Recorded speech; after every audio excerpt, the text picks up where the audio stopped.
नमस्कार विद्यार्थी मित्रांनो, सॉफ्टेक कम्प्युटर एज्युकेशनच्या पुन्हा एका नवीन आणि वेगळ्या व्हिडिओमध्ये आपलं हार्दिक स्वागत आहे.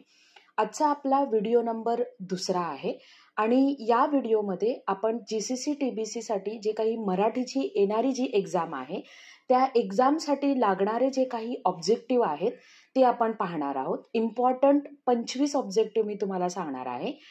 काल जो व्हिडिओ मी टाकला होता त्यामध्ये सुद्धा तुम्हाला मी 25 ऑब्जेक्टिव्ह सांगितले होते आणि आजचा हा जो काही व्हिडिओ आहे या व्हिडिओमध्ये सुद्धा मी तुम्हाला 25 ऑब्जेक्टिव्ह सांगणार आहे. म्हणजे असे टोटल मी तुम्हाला 50 ऑब्जेक्टिव्ह सांगणार आहे आणि उद्याच्या व्हिडिओमध्ये मी तुमच्यासाठी एक लिंक देणार आहे की ज्यामध्ये तुम्हाला जे काही एक्सपेक्टेड ऑब्जेक्टिव्ह क्वेश्चन्स असतात ते तुम्हाला माहिती पडतील.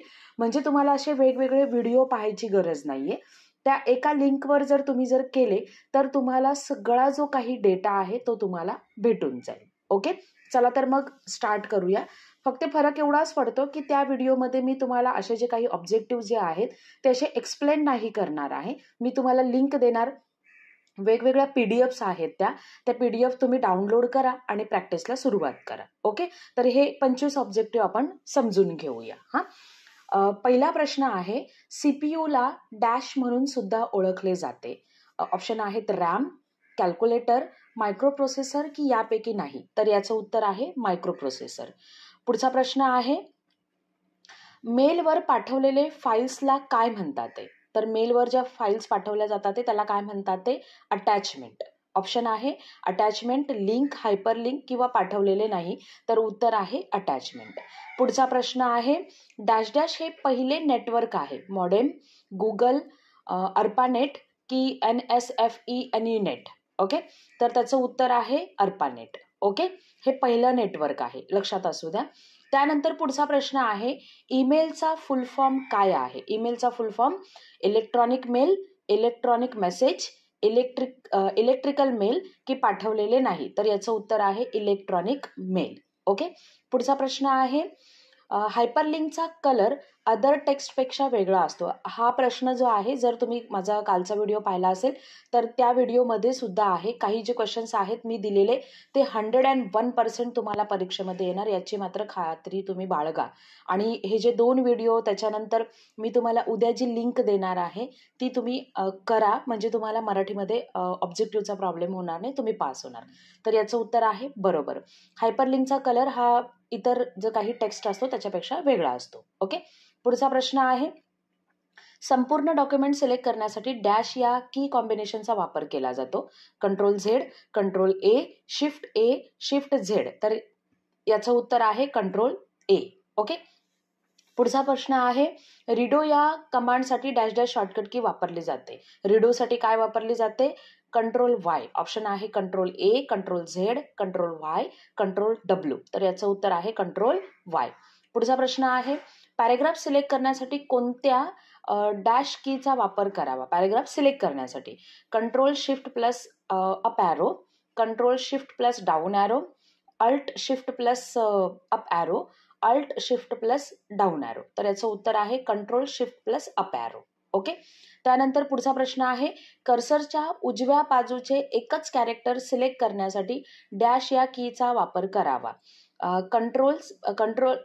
Shift+राईट ॲरो, Shift+लेफ्ट ॲरो, Ctrl+राईट ॲरो, Ctrl+लेफ्ट ॲरो. तर याचं उत्तर आहे Shift+राईट ॲरो. ओके, पुढचा प्रश्न आहे, रिडू कमांडसाठी शॉर्टकट की कोणती? Ctrl+Y.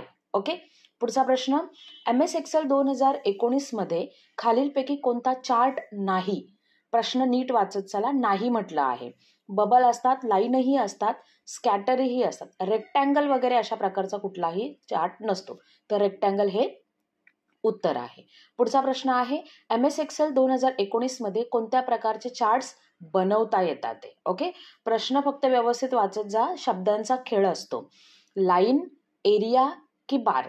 तर हे सगळेच असतात, म्हणजे उत्तर आहे वरील सर्व. पुढचा प्रश्न आहे, MS Excel 2019 मध्ये खालीलपैकी कोणता चार्ट बनवता येत नाही? लाईन, बार, पाय आणि ट्रँगल. तर ट्रँगल हे त्याचं उत्तर आहे. ट्रँगल आपल्याला बनवता येत नाही. ओके, नेक्स्ट क्वेश्चन आहे, MS Excel 2019 मध्ये खालीलपैकी कोणता चार्ट नाही आहे? ओके, कॉलम आहे, लाईन आहे, फिल्टर आणि स्कॅटर. तर फिल्टर हा प्रकार आहे तो काही चार्ट नाही आहे. ओके, मग उत्तर त्याचं फिल्टर आहे.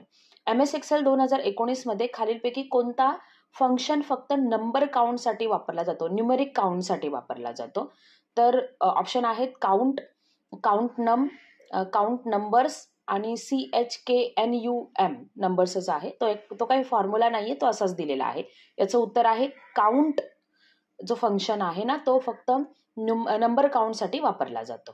ओके, पुढचा प्रश्न आहे पॉवर पॉइंटमध्ये टेक्स्टचे वेगवेगळे रूपांतर कलर्समध्ये कोणत्या कमांडने करता येतात?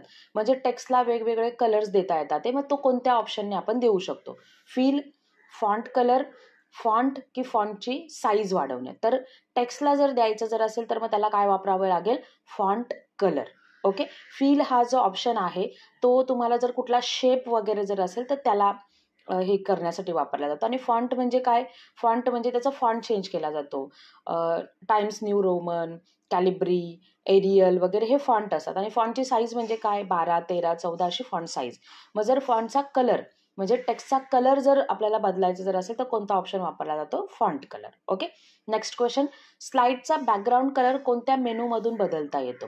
स्लाइड जी असते आपली पॉवर पॉईंटमधली त्याला जर बॅकग्राऊंड जर कलर जर बदलायचा असेल तर कुठे जायचं? Okay, insert background style, view background style की डिझाईन बॅकग्राऊंड स्टाईल की यापैकी नाही? तर याचं उत्तर आहे डिझाईनमध्ये जाऊन बॅकग्राऊंड स्टाईलमध्ये जायचं स्लाइडचा कलर बदलण्यासाठी, बॅकग्राऊंड कलर बदलण्यासाठी. पुढचा प्रश्न आहे एका स्लाइडचा बॅकग्राऊंड वेगळा ठेवू शकतो का? हो, ठेवू शकतो. एका स्लाइडचा बॅकग्राऊंड जो आहे तो आपण वेगळा ठेवू शकतो. उत्तर आहे हो. हो म्हणजे बरोबर. ओके, त्यानंतर एकाहून अधिक स्लाइडचा बॅकग्राऊंड वेगळा ठेवता येतो का? हो, म्हणजे प्रत्येक स्लाइडला तुम्ही बॅकग्राऊंड वेगळा ठेवू शकता. ओके, तर याचं उत्तर आहे हो. हो म्हणजे बरोबर उत्तर आहे. ओके, पुढचा प्रश्न आहे पॉवर पॉईंटमध्ये आपण फोटो अल्बम स्लाइड तयार करू शकतो का? हो, फोटो अल्बम आपण पॉवर पॉईंटमध्ये तयार करू शकतो. म्हणजे याचं उत्तर आहे बरोबर म्हणजेच हो. ओके, पुढचा प्रश्न आहे कोणत्या प्रोटोकॉलद्वारे सर्व्हर क्लायंटशी संवाद साधतो? FTP, TCP, HTTP की IP ॲड्रेस? तर याचं उत्तर आहे HTTP.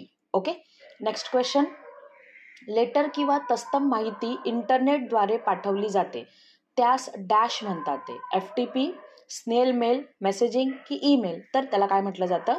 ईमेल. ओके, जरा मराठी वाचताना व्यवस्थित वाचा, थोडंसं जरा कन्फ्युजन शब्द जे असतात ते.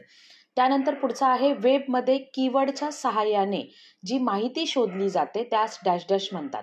Website, search engine, web page की सर्व्हर? तर त्याला म्हटलं जातं search engine. Okay, next question आहे नेटवर्कमधील अतिशय महत्त्वाचा कम्प्युटर जो प्रोग्राम व डेटा साठवतो त्या सर्व्हर असे म्हणतात? तर याचं उत्तर आहे बरोबर. सत्य असत्य म्हणजे बरोबर चूक, तर सत्य म्हणजेच बरोबर. ओके, पुढचा प्रश्न आहे ATM सेंटर्सची प्रणाली संपूर्णपणे इंटरनेट आधारावर नाही? तर याचं उत्तर आहे चूक. ATM जे आहेत ते पूर्णपणे इंटरनेट आधारावर असतात ते. म्हणून तर जेव्हा आपण कधी काही काम करायला जातो, जर नेटवर्क गेलं म्हणजेच इंटरनेट गेलं तर आपल्याला आपले काही पैसे वगैरे किंवा बॅलन्स वगैरे चेक करणं आपल्याला नाही जमते. ओके, अशा पद्धतीने हे तुम्हाला मी 25 प्रश्न सांगितलेले आहेत. जसं मी तुम्हाला म्हटलं तसं उद्या मी तुमच्यासाठी खूप सारे ऑब्जेक्टिव्हची लिंक तुम्हाला देणार आहे की जेणेकरून तुम्हाला हे असं वेगवेगळे व्हिडिओ बघायची गरज नाहीये. ती लिंक जर तुमच्याकडे जर असेल तर तुम्ही पाहिजे तेवढे प्रश्न, आणि विशेष म्हणजे ते प्रश्न असे अंदाजे नाही आहेत, तर ते जे प्रश्न आहेत ते 100% आलेले आहेत. ज्या काही जुन्या एक्झाम्स वगैरे आहेत त्यांच्यामध्ये ते प्रश्न आलेले आहेत. म्हणजे तुम्हाला प्रॉपर जे काही आहे तो तुम्हाला पाथ भेटून जाईल आणि तुम्ही प्रॉपर प्रॅक्टिस करू शकता. ओके, आणि व्हिडिओ जर आवडला जर असेल तर तुमच्या मित्रमैत्रिणींना शेअर करायला विसरू नका, आणि तसेच आपल्या चॅनलला लाईक आणि सबस्क्राईब करायला विसरू नका. आणि मराठी रिलेटेड काहीही प्रश्न असेल मला कमेंट करा, मी तुमच्या कमेंटला उत्तर देण्याचा प्रयत्न करेल. धन्यवाद.